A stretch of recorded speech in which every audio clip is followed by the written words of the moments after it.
You never find a virgin girl if you are not a virgin. This is a quote. Somebody tell me about it yesterday. और ये video में बात करने वाला हूँ कि यार today generation mindset is going to be a virgin type of things कि लड़की वर्जन ही है तो they are not suitable for him for them. But एक बात जो कि मुझे ऐसा फील होता है कि ना ये आपकी सोच बिल्कुल ही गलत है, क्योंकि आप वो थॉट कर रहे हो आज के टाइम में जो थॉट हम कर सकते थे 90s में, 1990, 1995, बिफोर 2000। और ये वीडियो इस पे होने वाली है कि version find a version girl is a myth. आपको वर्जन नहीं मिल सकती। बहुत रेयर चांस है कि आपको कोई वर्जन लड़की मिल जाए। और अगर आपको वर्जन लड़की मिल रही है, इट्स नॉट मीन डैट कि you are a become a successful या फिर you are a winner. Maybe you are a big loser too after getting a virgin girl.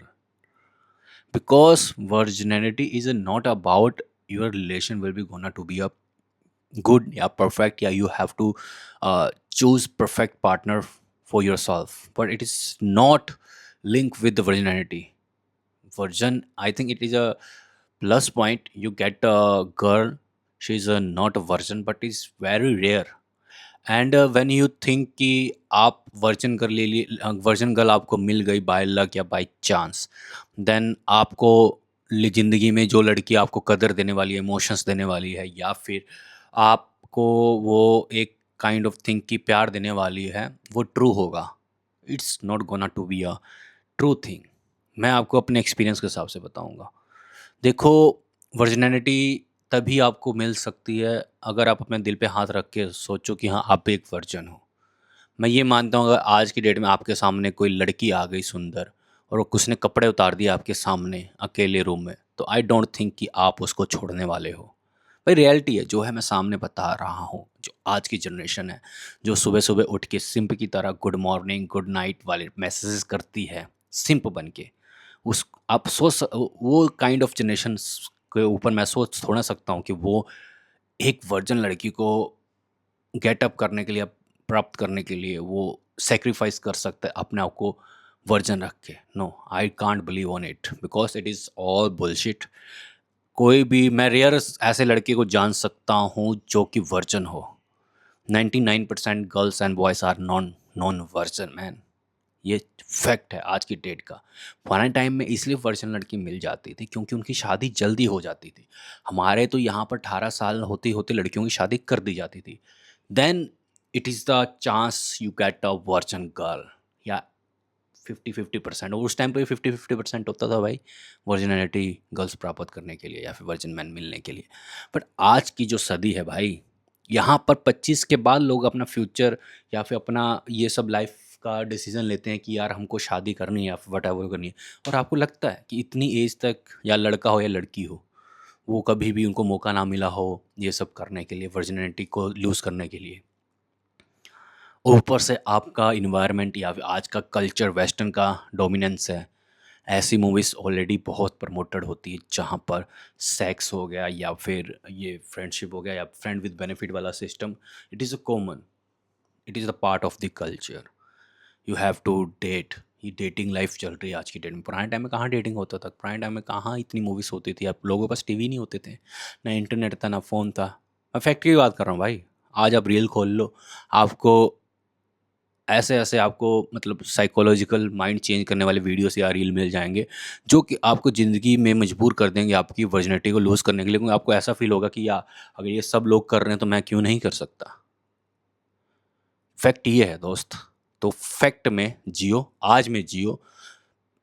ख़याली pulao अपने माइंड में गढ़ना बंद कर दो। मैंने खुद बहुत सारी वीडियोस में बोला है कि no seal no deal, it is a just humour. कि अगर आपको कोई बिच लड़की मिलती है और उसके आपके लक्षण ही आपको दिखते हैं कि नहीं शी इज़ नॉट गोना, क्योंकि अपनी अंदर एक गट्स बता देते हैं लड़की के बारे में, और लड़कियों का भी सेम है कि अंदर एक गट्स बता देते हैं कि ये बंदा बंदी कैसी है। तो उस पॉइंट ऑफ व्यू से मैंने बोला था कि no seal no deal, that's it. इसमें मैंने डील लेके आया था। अब इसी में मैं डील की बात करूँगा कि आज की डेट में अगर आप वर्जिन ढूंढ रहे हो तो भाई ऐसा मत करो, मिलने वाली नहीं है। भले आप वर्जिन के नाम पर धोखा खा लो, ठीक है, ज़रूरी नहीं है कि अगर वर्जिन लड़की हो या उसका पास्ट क्लियर हो तो आपकी ज़िंदगी सेट होने वाली है। मैंने तो अभी एक आधी रील ऐसी देखी, आज की डेट में दवाइयाँ, सर्जरी भी आ चुकी हुई हैं, जो कि it is kind of going to be again virgin. इतनी आप गूगल कर लेना भाई, आप एक बार ये टाइप कर लेना Google, become a version surgery for girls, आपको सारी सच्चाई मिल जाएगी भाई। अब अगर आप ये माइंडसेट लेकर वर्जिनिटी, अगर आप अच्छा ज़िंदगी में फोड़ रहे हो, आपके पास अच्छा पैसा है और आप सोचते हो कि यार मेरे को वर्जन ही लड़की चाहिए, तो आज की डेट में स्कैम ऑलरेडी स्टार्ट होने चुके हैं। वर्जन करने की सर्जरी आ चुकी हुई है। आपको लगेगा कि ये लड़की, आप वो सर्जरी वाली लड़की आपको कहीं मिल गई क्योंकि आपके पास पैसा है और उसको पैसे से मतलब होगा, आपकी संपत्ति से मतलब, उससे आपसे घंटा कुछ नहीं लेना, ना ही उसका आपके इमोशन की पड़ी है, ना ही उसको आपको इमोशनल सपोर्ट्स की ज़रूरत पड़ी है, उसको सिर्फ पैसा चाहिए और आपको वर्जिनिटी चाहिए, तो उससे एक्सचेंज हो जाएगा, बट आपकी लाइफ लॉन्ग नहीं चलने वाली उसके साथ। ये मेरी बात क्लियर सुन लो आप, आज की डेट में ही आपकी लाइफ तभी चलेगी कि जो लड़की आपको इमोशनली अंडरस्टैंड करे, जिसके आपकी फिजिकली या फिर केमिस्ट्री सब मैच हो रही हो, आपके इमोशंस मैच हो रहे हो, वो आपको अंडरस्टैंड करती है, लड़की में इमोशंस हो, उसके फैमिली को लेकर जो उसकी नॉलेज है, या फिर फैमिली कैसे चलाई जाती है, बच्चे कैसे पाले जाते हैं, ये वाली चीज़ें सारी स्ट्रॉन्ग है। So you don't need to think about virginity, because आज की डेट में कोई वर्जन नहीं है। हो सकता है कि लड़की का भी पास्ट हो आपके, क्योंकि आप अगर आपके पास्ट है तो मैं तो यही बोलना चाहूँगा, अगर आपके पास्ट है तो आपका कोई हक नहीं बनता कि आप लड़की के पास्ट के बारे में पूछो। बेटर चॉइस ये है कि आप दोनों एक दूसरे के पास्ट के बारे में मत ही पूछो, क्योंकि पास पूछ के कुछ नहीं मिलना सिवाय ट्रोमा के या फिर सिवाय इनसिक्योरिटीज़ के। शादी से पहले यही डील कर लो कि we don't talk about our past, we will only focus our futures, our presents. It's simple. But if you think you are gonna do a get you are only get to version marry with a virgin girl, then bro, maybe you will stuck in your life। क्योंकि मैं ये मानता हूँ कि life में मर्दों के लिए एक अपोजिट जेंडर का होना बहुत ही ज़्यादा ज़रूरी है, और वो ऐसा जेंडर हो जो कि आपका एक सेकंड हो, कहते हैं ना सेकंड लव या सेकंड हाफ, बोला जाता है, एक फिल्म भी है सेकंड हाफ, ऐसा कुछ होना सिस्टम ज़रूरी है भाई। आपके ज़िंदगी में आपके पेरेंट्स पूरी ज़िंदगी आपके साथ नहीं रहने वाला, आपकी मदर आपके साथ नहीं रहने वाली, वो एक ना एक दिन छोड़ के चले जाएंगे, चाहे वो आपके हों चाहे मेरे हो। एट द एंड आपके साथ एक ऐसा पार्टनर चाहिए जो कि आपकी पूरी ज़िंदगी आपके साथ चले, आपकी टेक केयर करे, आप उसकी टेक केयर करो, आप उसकी इमोशनल सपोर्ट बनो, आप उसकी इमोशनल एक पावर बनो। कहते हैं ना 1+1 11 ही समझा जाता है, वैसा सिस्टम अगर आपको मिल रही है और उसके पास्ट में एक दो ऐसे एक्सपीरियंस हैं बैड वाले, तो कोई दिक्कत नहीं है। You have to marry, you have to know have you have no right to जज विद द पास्ट। हम सबके पास्ट हैं भाई।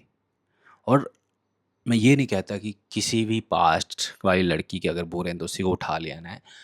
आपको पता चल जाएगा जब आप लड़की का बिहेवियर जज करोगे, कुछ टाइम दोगे, आपको ऑटोमेटिक पता। मैं तो ये कहूँगा कि आप लड़की को उस सिचुएशन में टेस्ट करो जिस सिचुएशन में आप आए थे और जो पास्ट की लड़कियां छोड़ के चली गई थी। जैसे फॉर एग्जांपल मेरे पास्ट में कुछ ऐसे एक्सपीरियंस है, जब मैं अपनी स्ट्रगलिंग लाइफ में था तो लड़कियां छोड़ के चली गई थी।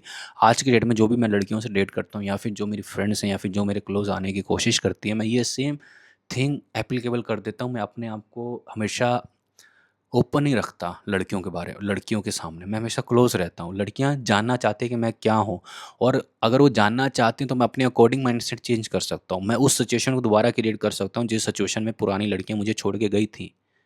तो मैं वो सिचुएशन क्रिएट करके फिर लड़की को दोबारा से टेस्ट करता हूँ। अगर वो लड़की उस सिचुएशन में हैंडल कर लेती है, फिर मुझे इमोशनल सपोर्ट करती है कि हाँ, आज रमन ये जो आप आज कर रहे हो कोई दिक्कत नहीं, आज ये जो समस्या है वो समाधान हो जाएगी, कोई दिक्कत नहीं। ऐसे इमोशनल सपोर्ट अगर मिलना लग जाए तो आई थिंक कि she is a better girl. क्योंकि जिसने मेरे डाउनफॉल में मेरा साथ दे दिया, तो अच्छे टाइम में तो हर कोई साथ देता ही है भाई। अच्छे टाइम में तो वो वर्जिन गर्ल भी साथ दे देगी आपका, बट बुरे टाइम में क्या पता वो वर्जिन गर्ल आपको ना साथ दे, क्योंकि आपका बुरा टाइम चल रहा है। वर्जिन गर्ल की भी एक प्राइस है ना, एक प्राइस है ना।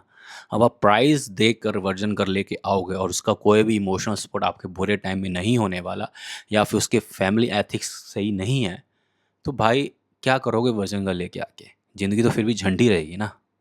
और ये एक बात क्लियर मैं आपको बता देता हूँ, ये जो सेक्स प्यार ये सब जो है ना, ये कुछ टाइम के ही मौसम के फल होते हैं। एक टाइम बाद आप इससे बोर हो जाओगे, आपको अच्छा नहीं चीज़ लगेगा ये सब। क्यों आफ्टर मैरिज जो कपल्स होते हैं वो कहते हैं हमारे बीच में अगर महीने में एक आधा बार भी सेक्स हो गया तो बहुत है, जबकि वही स्टार्टिंग में एक एक दिन में 10-10 20-20 हफ्ते एक एक 10-10 राउंड एटलीस्ट मार ही लेते हैं वो। But after marriage they are only एक दिन में एक बार हो गया बहुत है, महीने में एक बार हो गया बहुत है। क्यों? क्योंकि ये sex virginity is a not a gonna big thing in your life. After marriage you have a family, you have a child, you have a think about your future. आपके साथ फैमिली जुड़ जाती है बहुत सारी, आपके लिए उससे ही समय नहीं मिलने वाला। So bro, this is the final my word. Virginity is a mirage, धुंधलापन है ये, इसके पीछे भागोगे तो आप और डूबोगे। कोशिश करो कि ऐसी लड़की ढूंढो जो इमोशनली आपके लिए अटैचेबल हो, जो आपके फैमिली एथिक्स को फॉलो कर सकती है, जो आपके डाउनफॉल को भी देख के आपका साथ दे रही हो। This is kind of girl you have to find. तब तक के लिए ओवर एंड आउट।